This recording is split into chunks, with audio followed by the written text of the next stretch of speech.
Hey guys, back again with another Fuji rumor video, and today I'm having a classic. Good old Maker's Mark. This isn't Maker's 46 or any of the special offerings. Good old classic Maker's Mark. Goes for about 20 some dollars here in Michigan. It's about $25, $26. And this is the first bourbon that really got me into liking bourbons. We were at a play in Chicago, what was it, Hamilton, I believe, and they had Maker's Mark. So I said, hey, give me some Maker's Mark. I didn't know what else to drink. They didn't have anything else I liked. So I got a couple shots of Maker's on the rocks, and I was sitting there sipping it thinking, this is pretty good. And it really started my bourbon journey, and I still like it from time to time. It's a wheated bourbon. It's a little bit on the sweeter side. And although this is good just to drink straight, drink on the rocks, lately my favorite, especially in the summer, is having a couple Luxardo cherries with some ice. Now, this is just regular ice cubes from the refrigerator, nothing special. I mean, you can make some clear ice. I do that from time to time, but I usually don't bother. And I'm going to put a couple of these bad boys in here, if I can spear them. There we go. Two, and now I'm going to get some juice. Now I used to keep these Luxardo cherries in the refrigerator, and these are like the best thing, guys. Pretty expensive, $20, $22, but you'll find them on sale for $16, $17, and they last a while. And I've always kept these in the refrigerator, and then until I read you're supposed to keep them at room temperature. But you just usually throw a couple cherries in there, pour the bourbon over top of it. And the cherries, first time I ever had Luxardo cherries is I bought the Luxardos, I bought some good vermouth, sweet vermouth to make a Manhattan. Unfortunately, I didn't like the Manhattan. I've tried a couple different iterations, but one thing that stuck out is, wow, these cherries would just be good by themselves in bourbon. And that's kind of how I drink, you know, I won't call it a Manhattan because it's not, but in the summertime, if I want something cold and I don't like mixed drinks, this to me is just perfect. You can add a little bit more of this Luxardo cherry juice if you want, but this is just a great summer drink. So let me have a sip. It's really good. And the other key too is take a little nibble off the cherry as you're drinking it. A whole nother level than just adding juice or sipping on it until the drink is gone. Some people do that, then eat the cherry afterwards.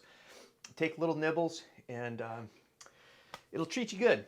So what are we talking about today, guys? Again, there's not a whole lot of rumors other than the XH2. Did a lot of thinking over the last week or so, and I was right. I did a what do I think video a week or actually 2 weeks ago, and there's been some more rumors over at FujiRumors.com saying that the the XH2S will be the first of the two cameras that come out, and it will have the 26 megapixel, new megapixel or new backside illuminated high-speed sensor.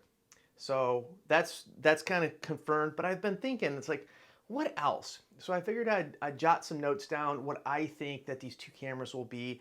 And the first one should be announced at the end of May. I think May 31st when they do their summit, the X Summit, the Fujifilm announcement. Now, at first I was going down the path that they'll take a card out of the Sony's book. They'll do an S and an R. So the S is the video line, and their R is their high resolution cameras, the high megapixel cameras, because the rumor is there's going to be two sensors. One is a super fast 26 megapixel stacked, backside illuminated, and the other is a 40 megapixel. The other rumor has it that one will be an X-trans sensor, at least one will be an X-trans sensor.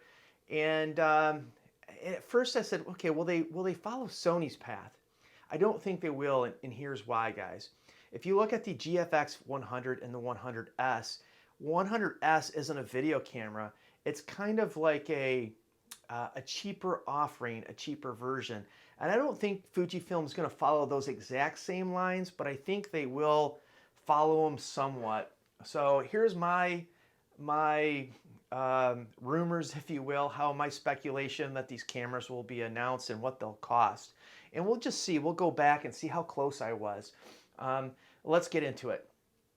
Both cameras in this picture here, I did take this from the Fuji Rumors site, fujirumors.com. So giving those guys credit for that.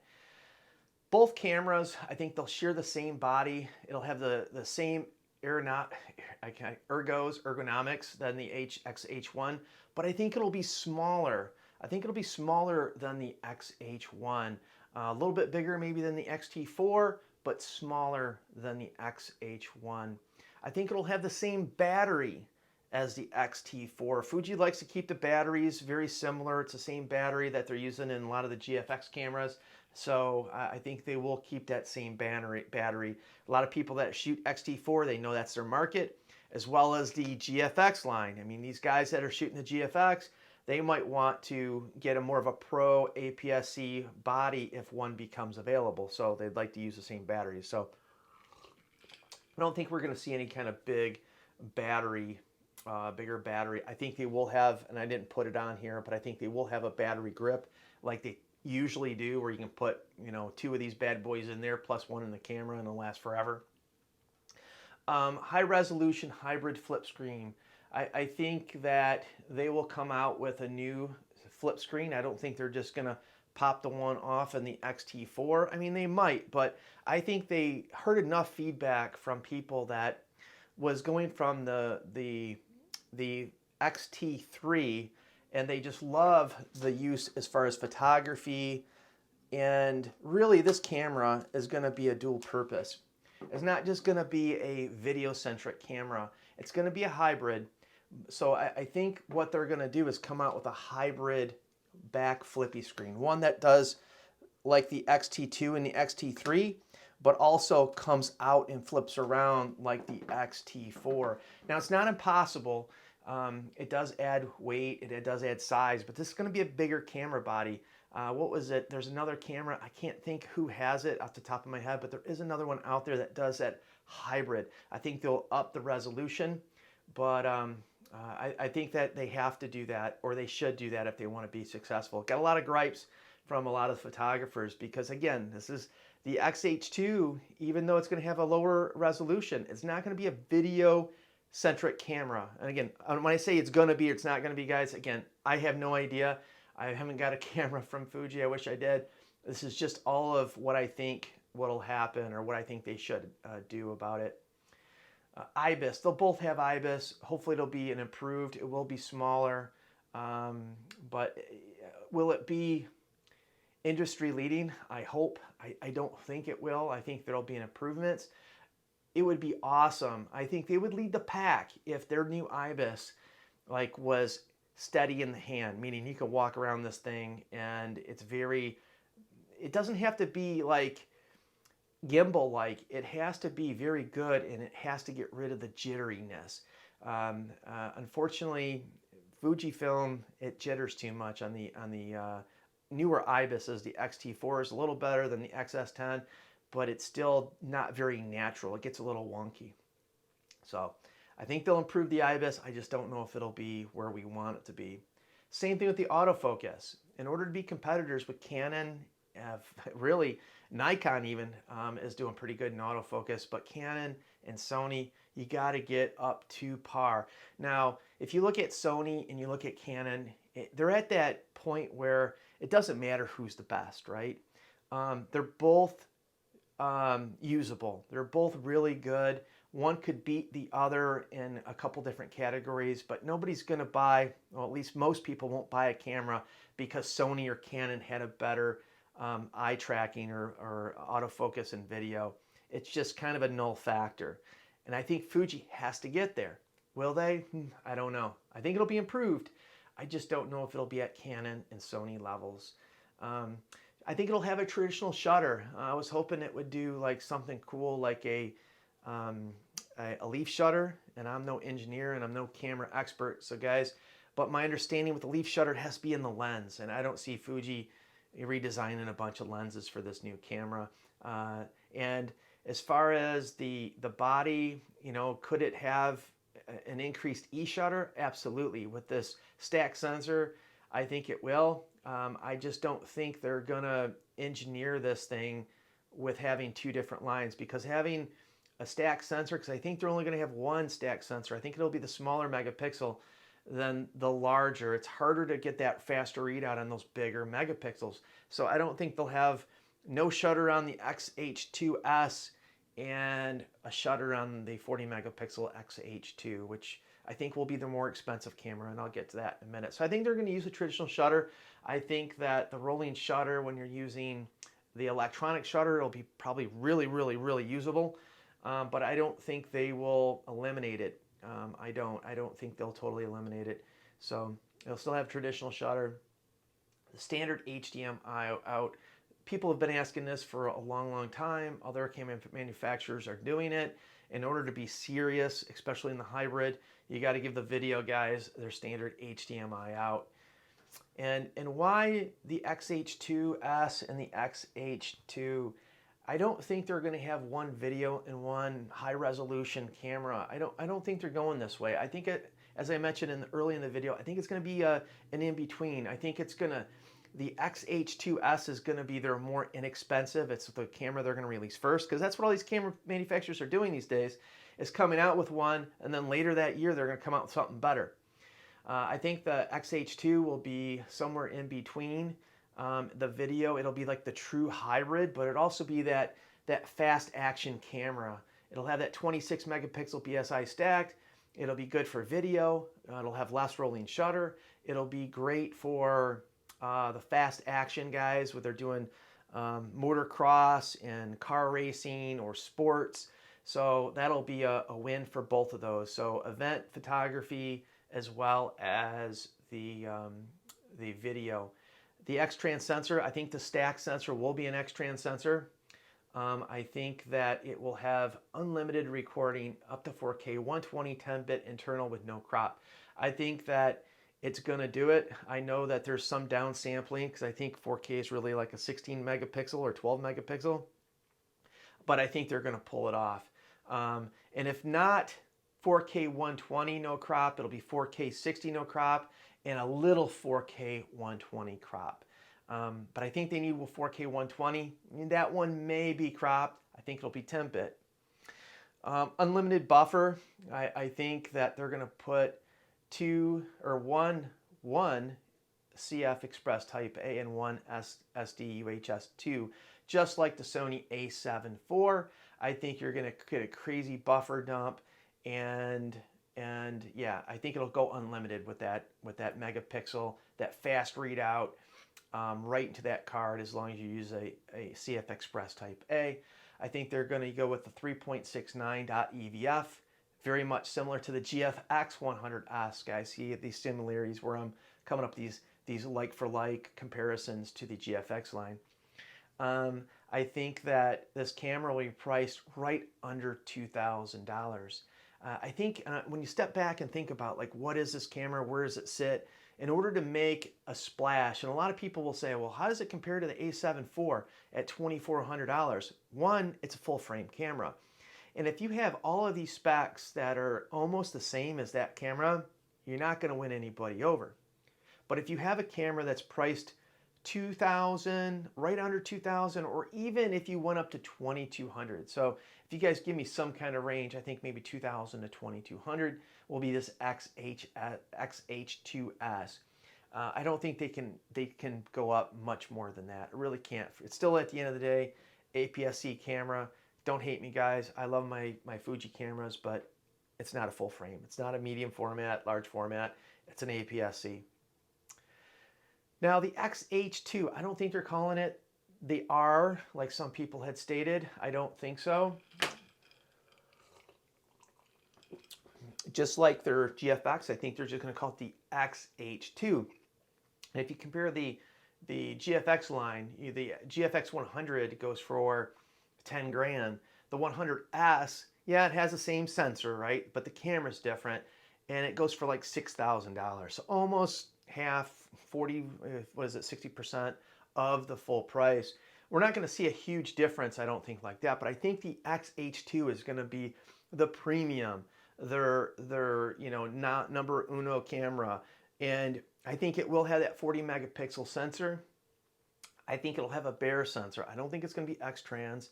I think it will have 6K and 8K recording, and that 40 megapixels right at that 8K mark. So when you don't have to downsample, just like what Sony's doing in the A7S, having that fast readout because it's that 12, 16 megapixel. We're at that 26, or I'm sorry, that 40 megapixel. That 8K readout will just dump to that fast card. Again, I'm no engineer, but I don't think, when I say recording limit, I don't think Fuji will set it. I think it will have a chance to overheat because there's no internal active cooling, but I think they will engineer this camera with some heat sinks, and it will go for a while. Don't know how long. Not 30 minutes, but 8K for maybe, let's say, 6 to 8 minutes maybe. I think that would be a win. I think they would have unlimited 4K 120 with a crop. Again, that readout speed, you're taking a 26 megapixel sensor going down to that 12, 16 megapixel. You're going to downsample it. It's going to generate heat, right? It's going to generate a lot of heat. So I think in order to make it more easier on that camera, you will see a crop in 120. I think maybe a crop in 4K 60, maybe, but I don't think we'll see any crop in 4K 30. I think they'll all be 10-bit. And I think the XH2 will have raw video recording. This is going to be that I can't talk. The thing that sets it apart from the cheaper one. And I think this one will also have two, not one, but two CF Express Type A's. Very deep buffer. I don't think it'll be endless because of the 40 megapixel. You're talking about like twice the megapixels. And I think this camera is going to be the 24-99.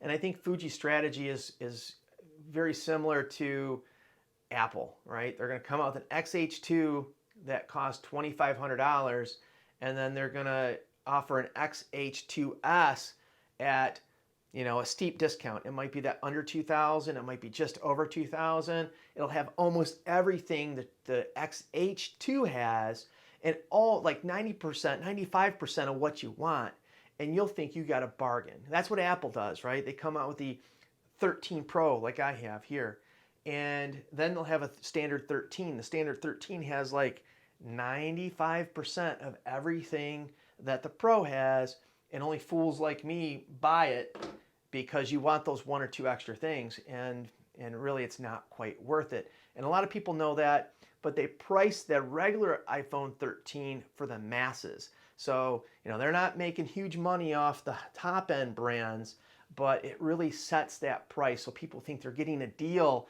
on one notch down. So if you get 95% of what the class leader has, wow, that price tag, if you compare it to the iPhone, that $800 phone price seems like a bargain instead of costing like $800. Oh my God, it's $800. You feel like you're getting it discounted because you're almost getting what the leader has with a significant price decrease. So I think they're going to take that strategy, guys. I think they're going to give you a 5.76.EVF. That'll be a nice bump, but I wish they wouldn't go this way. I mean, they're doing it because I think that's what business tells them to do, but I think they should really go back to the roots. They should come out, and I'm not saying they're gonna, this isn't a rumor, because I think the rumor's strong that there'll be two. I just don't like it. I think they should just come out with an XH2, leave it one brand. There's too many brands already for Fuji. It's hard to understand where the different ones sit in different categories, and this just more complicates things. I think they should have one solid XH camera that just dominates, and just give it everything it's got. Keep that 26 megapixel stack sensor. Nobody really cares about that 40 megapixel unless you're a landscape photographer. And really, guys, people aren't going to be toting these down for landscapes. They're not going to be using them in high-end portrait photography shoots. And yeah, there's going to be a couple guys, but it's not going to dominate the market. So Fuji needs to kind of step back, take a look at where these cameras sit in certain categories and make some adjustments. I don't think they will, though. Everything that we've seen so far, they're going to take this two-camera approach. That's my take on it, guys. I'd love to hear what you think in the comments. And I put a lot of thought into this, and I'm no genius, I'm no camera engineer. I just kind of start thinking, like, what does Fuji have to do? What have we been told right now? And this is the best thing I came up with. I'd love to see what you think, and I'm curious to see if I'm going to be right here coming about a month or so. Thanks again, guys, for watching. Have a good one. Take care. Bye.